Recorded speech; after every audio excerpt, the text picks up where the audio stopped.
kitchen, and you're invited too. Hi, I'm Kate, and this is my kitchen. One of the things I really love to do is bake. I don't eat a lot of sweets, but I love to make them for family and friends. But my weakness in baking is homemade bread. I love fresh bread out of the oven, hot, with just a little butter melting into it. So today I'm going to make a Caraway Rye Bread. Let's talk about ingredients. I've got 1.5 cups of all-purpose flour and 1.5 cups of bread flour. Now, if you don't have bread flour available, you can use 3 cups of all-purpose flour, and that will be fine. I just like the extra texture that the bread flour brings to this. Then I have 3.5 cups of rye flour, and all 3 flours I've sifted. I've got 5.5 teaspoons of active dry yeast, or 2 packages. Don't use rapid rise. I've got 1 tablespoon of salt and 1 tablespoon of sugar. I've got 1 tablespoon of caraway seeds, and I actually put them into my spice grinder because the person I'm making this for doesn't like super grainy seeds in their bread. 2 tablespoons of vegetable oil, 2 tablespoons of butter, 2 cups of water. That's the bread, and then after I raise the bread and roll it, I've got some cornmeal and kosher salt, and those will be used as a finish to the bread before it goes into the oven. The first thing I'm going to do is mix together my dry ingredients. I had to get out the big mixer for this dough because it's got so much flour, it makes 2 good loaves. So I'm going to put in all my flour, my rye, my bread, my all-purpose. I'm also going to put in my sugar, my salt, the caraway, and the yeast. And I'm going to just whisk that up a little bit to combine it. So when the wet ingredients go in, everything is mixed up completely. And then I'm going to set that aside. One thing I forgot to say, I add molasses to my rye bread. This is 1/3 cup. It gives just a little more richness to the rye bread. Some people will add molasses and cocoa powder. And they're adding the cocoa powder really just to give it a dark rye color. But I don't like that underlying hint of chocolate with the rye. For some reason, that just doesn't do it for me, and especially with the caraway. So I've got my water and my molasses. And then my oil. And my butter, and I'm going to put this on the stove and heat it until the butter is melted and all these ingredients are combined. So let's go to the stove. When you're heating up the liquid ingredients, you're just doing it to warm them, so don't do it on high, do it on a medium-low temperature, and you want the temperature to get up to about 110, 115 degrees. You don't want to go a whole lot higher than that because you don't want to kill the yeast. A little tip. Since the butter is going to be melted with the water and the molasses, you can use room temperature butter and it'll make the process a lot faster. But if you just wake up and decide to make this bread, you can use butter directly out of the refrigerator. It'll just take another minute or so longer to get everything melted. I've got my butter and water mixture off the fire, and I'm going to set that aside for just a moment.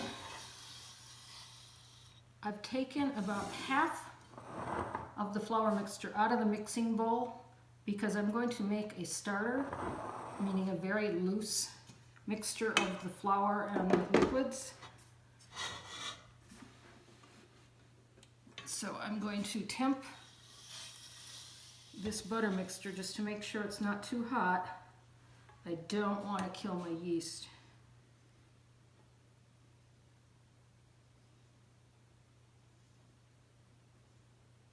Okay, I'm at 115. That's good. So I'm going to put my dough hook in there.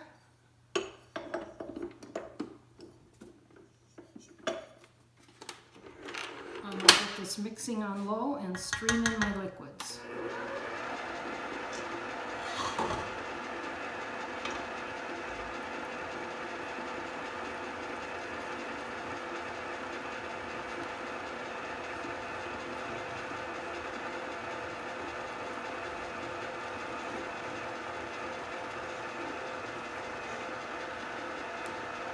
want to let this mix for about 1 minute, turn it off, scrape down the bowl thoroughly. As I said, these stand mixers tend to have a little well at the bottom that catches the dough, and you'll just get a kind of a gloppy mess down there.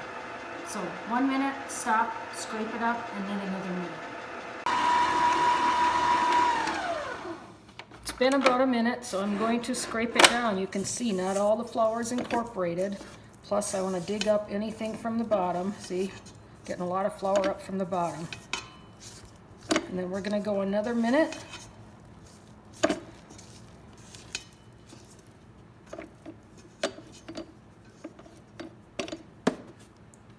And continue on from there.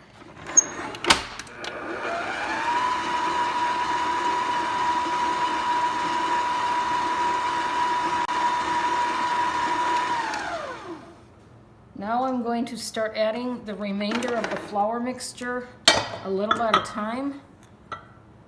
Number one, I don't want a flour explosion, but number two, I want this to incorporate thoroughly, so we're not going to dump it all in at once.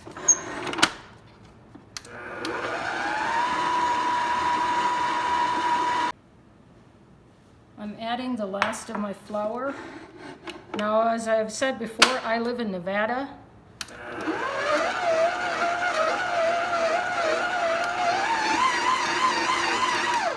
And it's very arid here.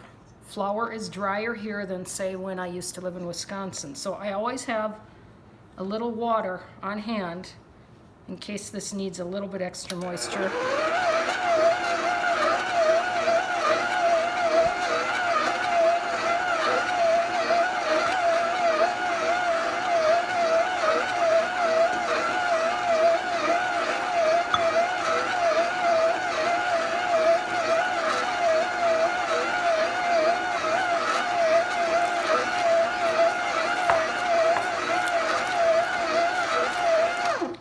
Okay, it's coming together, so now I'm going to just set it on medium speed medium-low, and let it knead for 5 minutes.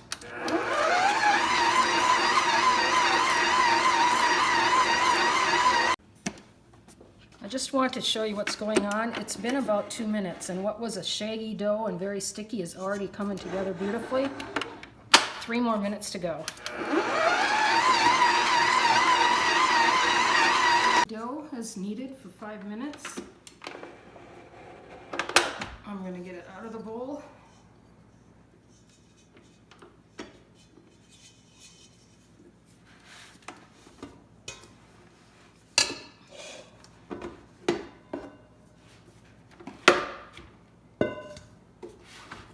And I'm going to put it into a bowl that I've sprayed with some cooking spray, or you can just lightly coat it with some vegetable oil.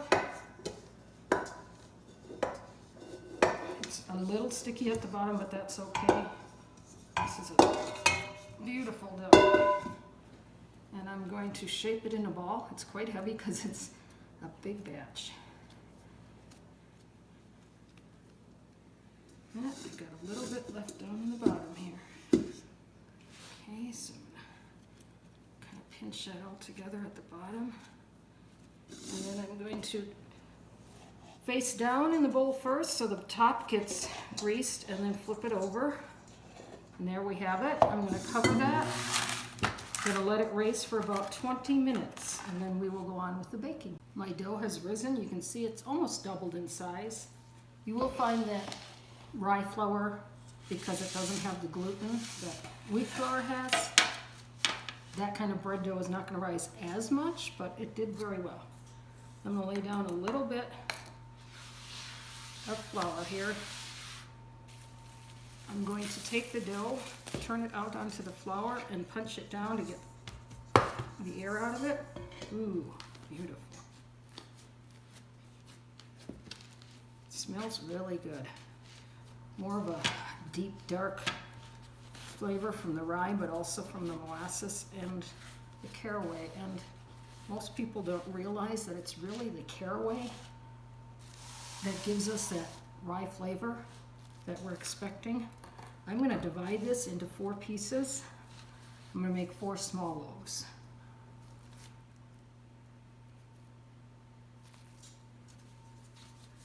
Okay.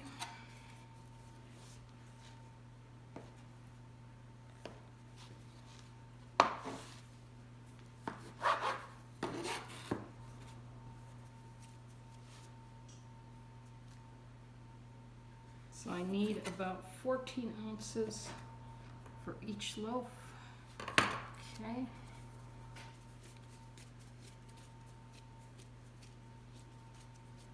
That's one, and I'm going to continue on. I've got my 4 pieces of dough. I've set 3 aside. I'm going to cover them up just while I work with the first one here. So I'm going to flatten it out and flip it over and press it out into an oval.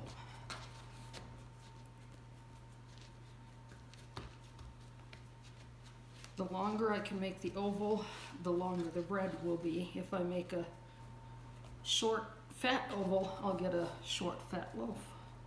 So I'm going to try and spread that out nicely. And then I'm just going to roll and kind of pinch it in.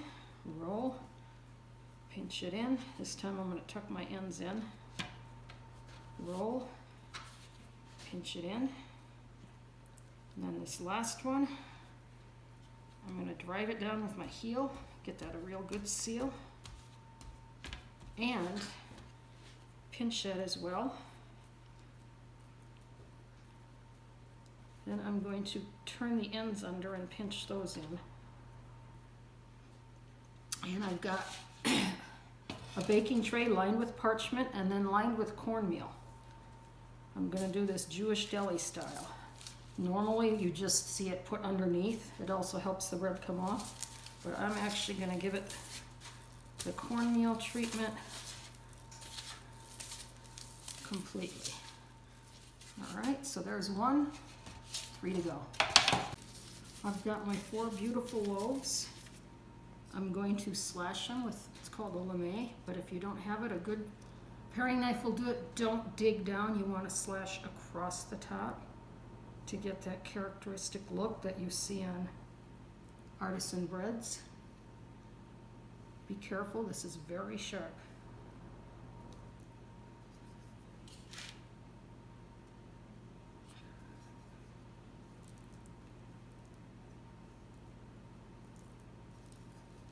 And if you don't quite get the cut you want, you can go back and fix it. And then I normally do this with a spray bottle, but my spray bottle broke because I usually missed it. But I'm just going to sprinkle a little bit of water on these because I'm going to put some kosher salt on. And I want the salt to stick. So I'm just getting it as best I can. When you're baking, you gotta learn to make do. Okay, some nice kosher salt.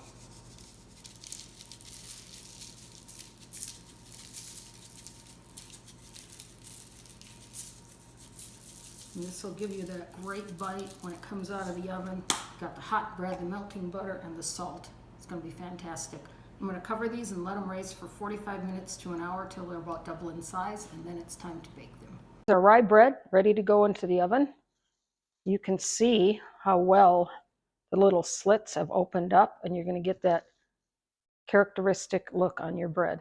Here we have our rye bread hot out of the oven. I'm going to move it to a cooling rack so the bottom doesn't get soggy from the heat. And then in a few minutes, I'm going to slice it, and we're going to eat some of it for our lunch. Looking good. Since I divided this into 4 loaves, it takes only about 20 to 25 minutes for these to bake. If you did 2 large loaves, it would take 25 to 30 minutes. And how do you know when it's done? Can't really tell by the color if this is your first time because you're not going to have a golden brown. It's already brown. But a famous rat showed us how to tell. If it's hollow, and I want that sound all over, it's ready to go. So I'm going to cut it and we're going to have lunch. So I waited for the bread to cool a little because I don't want it to tear when I cut it. And I couldn't decide if I wanted butter or cheese on there, so I'm going to do one of each. I've got some soft butter. Just give that a moment to